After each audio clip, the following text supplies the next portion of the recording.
Buonasera e ben ritrovati con una nuova edizione del TG Flash di New Sicilia ed eseguiti i titoli più importanti del pomeriggio.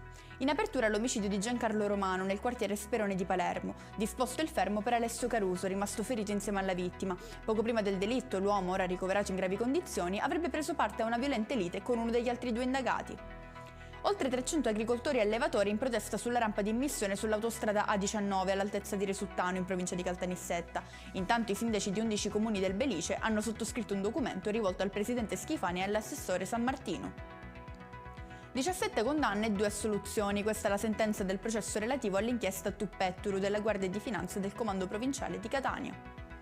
La Sicilia si rivela una delle regioni leader nel settore delle fonti rinnovabili, posizionandosi seconda tra le regioni italiane per la potenza eolica installata. In conclusione il meteo, il maltempo fa il suo ritorno in Sicilia, per domani la Protezione Civile ha diramato un'allerta gialla su tutta la regione. E con questo è tutto, prossimo appuntamento domani alle 13:30, grazie per averci seguito e buona serata.